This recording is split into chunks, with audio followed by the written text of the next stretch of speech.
Party बिर्टी एकदम झकास.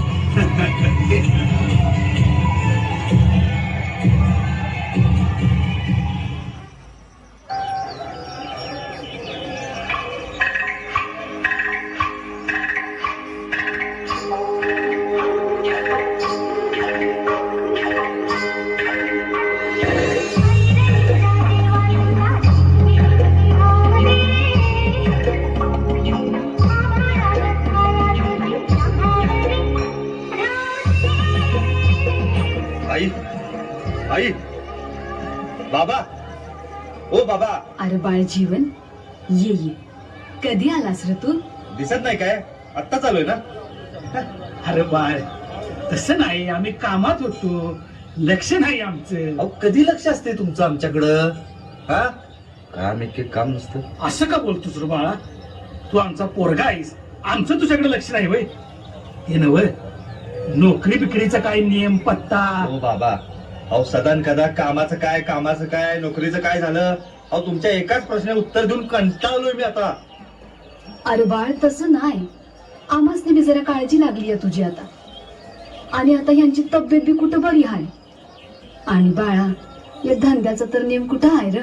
आई हे बघ, यो धंदा, हे जी बाबांची तब्येत, ती तुझी तब्येत, त्यात दुकान चालत नाही. हे सारखं सारखं ऐकायला मी आता लहान नाही. आणि आता उद्या माझा वाढदिवस आहे, आणि आता मला मोबाईल घ्या. काय मोबाईल? होय, नवीन? सगळ्या माझ्या मित्रांकडे नवीन मोबाईल आहे, मला सुद्धा नवीन मोबाईल उद्या पाहिजेच. अरे पण बाळा, त्यो फोन आहे ना मग तुझ्याकडं, आणि परत नवीन फोन? ए आई, हा अगं एवढं दचकायला काय झालं? मी काय आभाळ मागितलं नाही तुझ्याकडं. अगं माझ्या वाढदिवसाला फक्त नवीन मोबाईल मागितलाय मी. अहो त्यांच्या प्रत्येक वाढदिवसाला त्यांचे आई वडील नवीन मोबाईल किंवा नवीन गाडी काही ना काहीतरी घेतच असतात. तुम्ही काय दिलंय? बाळ जीवन, अरे त्यांचं ठीक आहे, पण आपली परिस्थिती बघ. खरं म्हणजे तू स्वतः मिळवायचं सोडून तूच आमच्याकडे मागतोस मरता. अरे जीवन, मला जीव अगदी मैटा कुटीला आलाय बघ आमचा. अरे पोरा, बघ जरा तुझ्या आईकडे.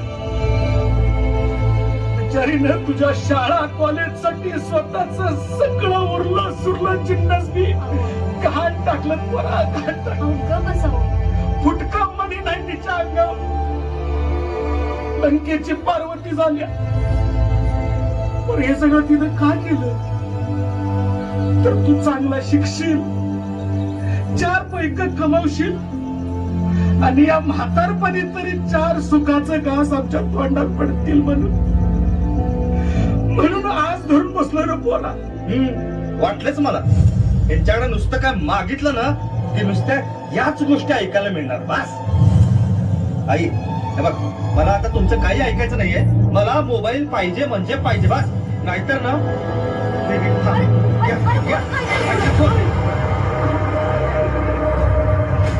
आनंदा, ए आनंदा, असं धीर सोडू नकोस रे. सांभाळ स्वतःला, सांभाळ. अरे तुझंच पोर नाही, आजकालची सारी तरुण पोरं काय डोसक्यात घेतील काय ठाव. अरे सांभाळ तू स्वतःला. आणि वहिनी, तुम्ही पण सांभाळा स्वतःला. यो टीव्ही, यो मोबाईल फार बिघडले, फार बिघडले. आनंदा, सांभाळ रे स्वतःला, सांभाळ तू जरा. अहो असं हातात तोंडाला आलेलं माझ्या पोराने काय उलट सुलट करून घेतलं तर आम्ही या म्हातारवयात कुणाचं तोंड बघायचो, कुणाचं तोंड बघायचं. अगं तूच अशी जर कोल म्हटलीस तर माझं काय? सांग माझं काय? काय आहे बघूया काय ते. पोरापेक्षा यो फोन काय नाही, मोठा नाही.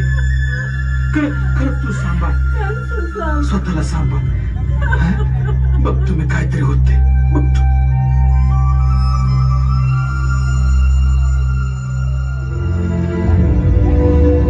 मिळेल त्या गोष्टीमध्ये आनंद मागणारे, प्रसंगी स्वतःच्या पोटाला चिमटा काढून जगत पोरांच्या गरजा भागवताना संसाराचा गाडा ढकलता ढकलता मेटाकुटीला आलेले हे आईबाप. फक्त आपल्या स्वप्नांची पूर्तता उद्या हे पोर करेल एवढी एकच भोळी बाबडी अपेक्षा उदाशी बाळगून जगणारे हे आईबाप. पण हेच पोर स्वतःच्या अपयशाचं खापर आपल्याच नशिबी किंवा आईबापाच्या डोक्यावर फोडू पाहते. का तर मित्रांच्यात येणारा कमीपणा सहन करता येत नाही म्हणून.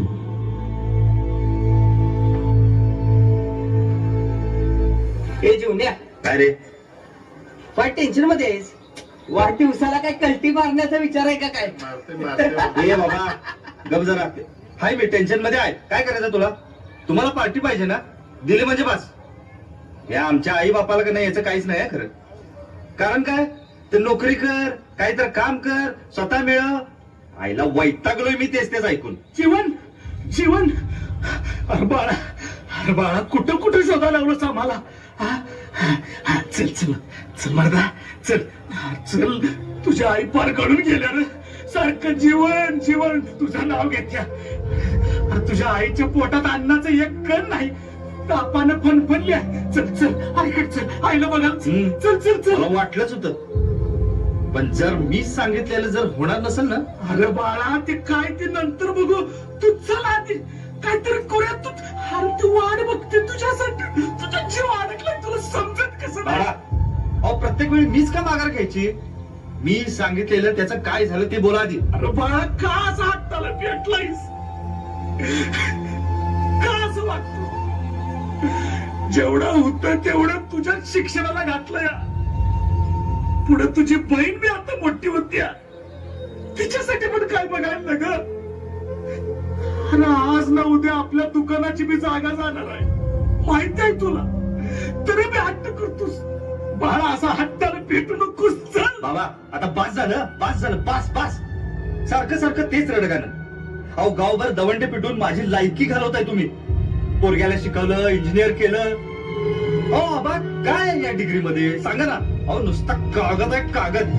नोकरीला कुणाच्या दारात गेलो ना तर साध्या शिपायाच्या लायकीचा पण नाहीये मी. शिक्षण म्हणून शिक्षण. अहो ही नोकरी काम धंदा आणि ही वरती तुमची स्वप्न. कंटाळलो मी आबा कंटाळलो. जीवन असं नका बोलूस. अरे तुझ्याकडे नाही तर या म्हातारा वयात आम्ही कुणाकडे बघायचं? तूच आमची शान आहेस. बाबा जर प्रत्येक वेळी मला जर तुम्ही दोषी ठरवत असाल ना तर ना आता मला पण कंटाळा आलाय. बस मला हे नोकरी पण नको तुमचं घर सुद्धा नको. जीवन असं का वेगळं बोलतोयस? अरे माझ्या जीवाच्या तुकड्याला कुठेतरी समजा. देवा कसला खेळ मांडलाय देवा.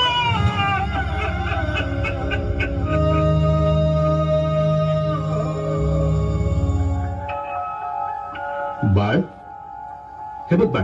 हा मला सांग एवढा बेचैन का दिसतो आहेस? बोल ना बाळ काहीतरी.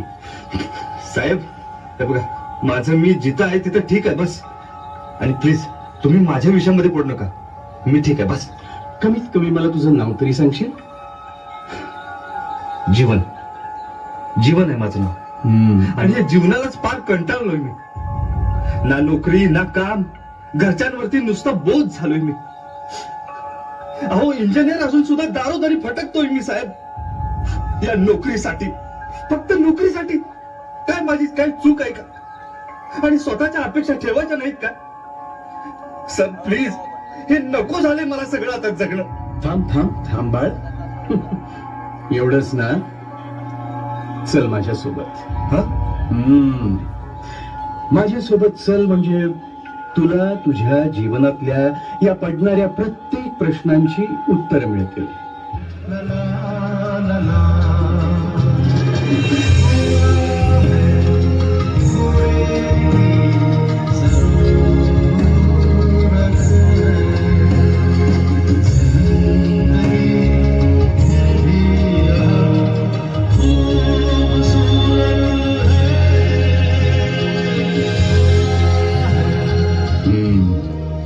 जीवन हे थोडं वेगळंच विश्व आहे ना?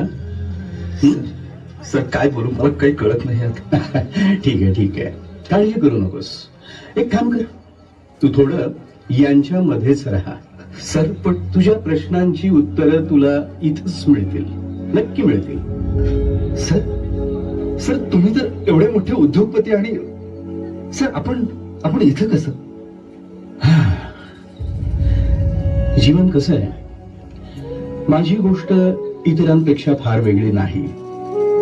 अरे मी हे सर्वच बापांसारखा उद्योग व्यवसाय वाढवत राहिलो. प्रचंड पैसा कमवला मी. माझ्या दोन्ही मुलांना खूप शिकवलं. पण परदेशी जाऊन राहिलेल्या माझ्या मुलांना स्वतःची आई गेल्यानंतर जर जर कांदा द्यायची सवड मिळत नसेल तर ही कमावलेली दौलत कोणासाठी कमावली मी? हे प्रश्न उभारले माझ्यासमोर. आणि त्या माझ्या पोटच्या पोरांपेक्षा आज हेच माझं कुटुंब बनलं. हे पहा, आपल्याकडे आज नवीन पाहुणे आलेत. आपल्या पाहुण्याचं नाव आहे जीवन. आणि विशेष म्हणजे आपल्या या पाहुण्यांचा आज वाढदिवस आहे.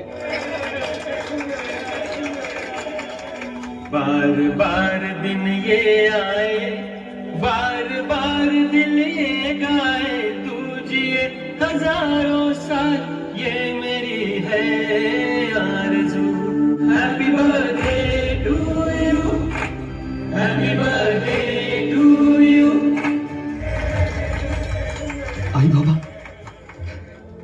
आई बाबा मला माफ करा. या सगळ्यांच्या जीवनातील संघर्ष बघून मला माझं दुःख आता दुःखच वाटत नाही. खूप चुकलो.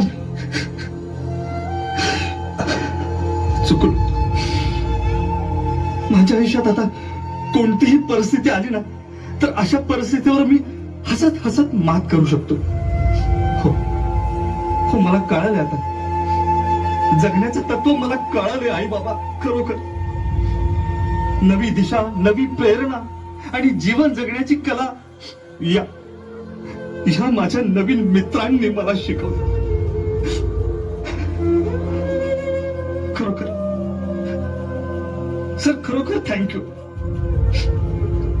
मला जगण्याची आशा तुम्ही दाखवली. या सगळ्यांना माझा साष्टांग प्रणाम. खूप खूप धन्यवाद मित्रांनो. खूप खूप धन्यवाद. माझ्या प्रिय तरुण मित्रांनो, एक गोष्ट नक्कीच लक्षात ठेवा.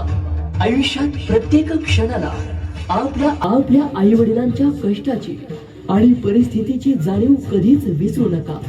आणि त्याही पेक्षा महत्वाचं, तुम्ही कितीही मोठे व्हा, उद्योजक व्हा, यशस्वी व्हा, परंतु आई वडिलांना कधीच विसरू नका. आई वडील हेच आपलं सर्वस्व असावं. लंबोदर गजमुख साकार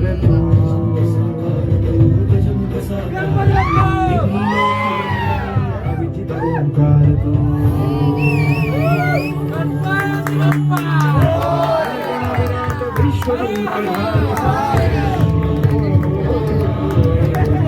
आपण आलात, आनंद झाला. श्री ज्योतिर्लिंग उत्कर्ष गणेश मंडळ, मेन रोड, सनबोर. आपले आभारी आहोत.